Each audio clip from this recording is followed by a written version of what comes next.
เสา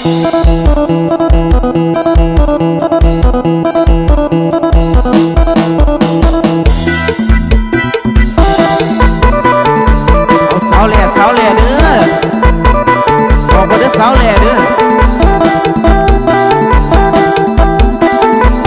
เสาแหล่บ้านลาด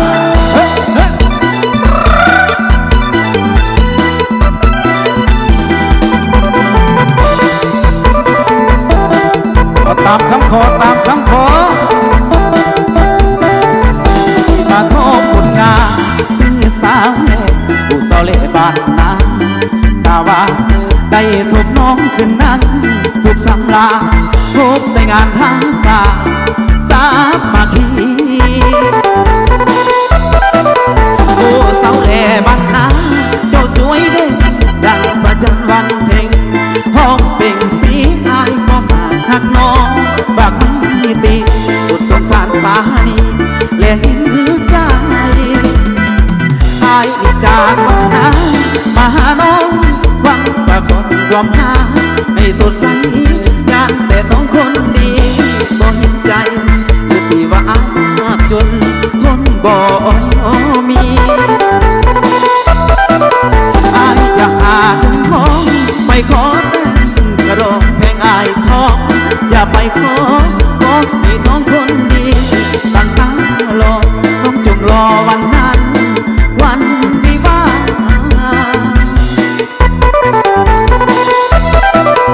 อายจะหาเงินทองไม่ขอแต่กระโดดแพงอายทองอย่าไปขอให้น้องคนดีตั้งตารอ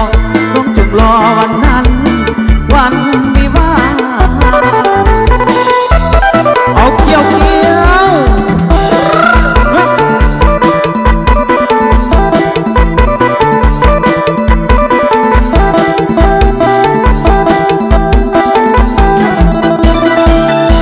ผู้ใดเมาแล้วออกมาฟอดในพี่น้องเด้ออายุยาลา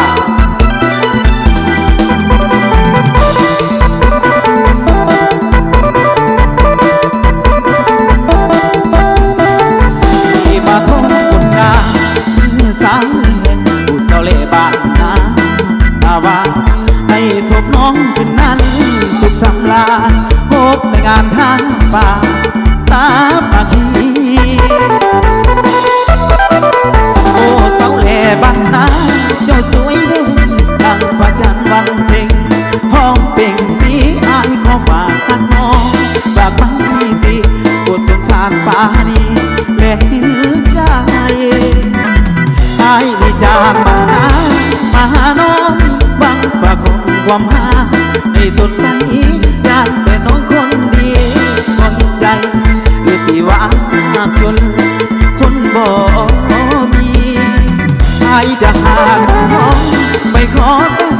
กระโดดแพงอายทองอย่าไปขอให้น้องคนดีตั้งตารอน้องจงรอวันนั้นวันวิวา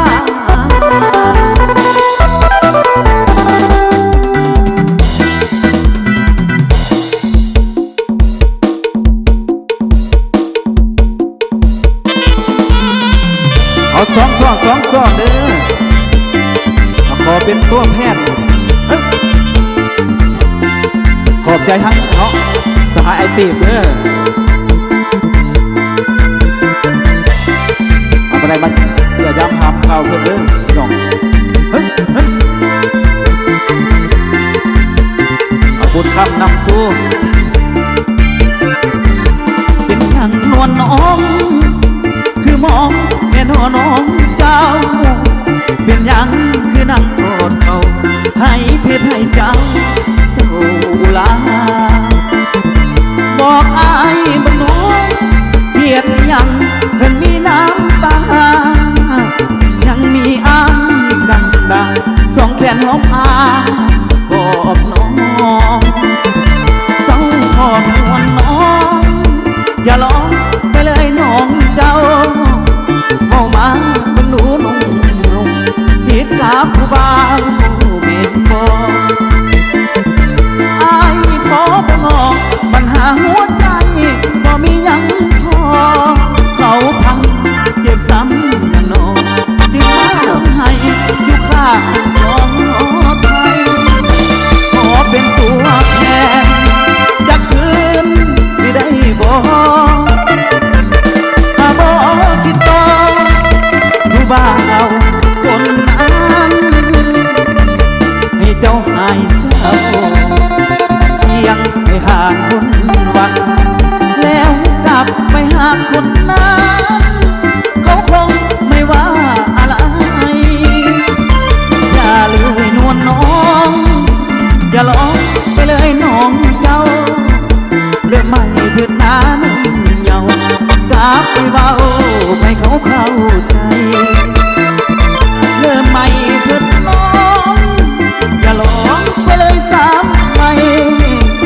เกี่ยวเด้อเกี่ยวเด้อผู้สาว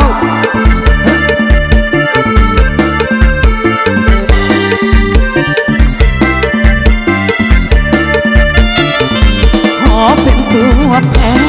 นจากเขาสิได้บ่หาบ่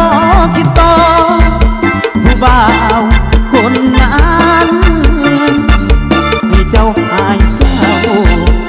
เพียงแค่ผ่านพ้นวันแล้วกลับไปหาคนนั้น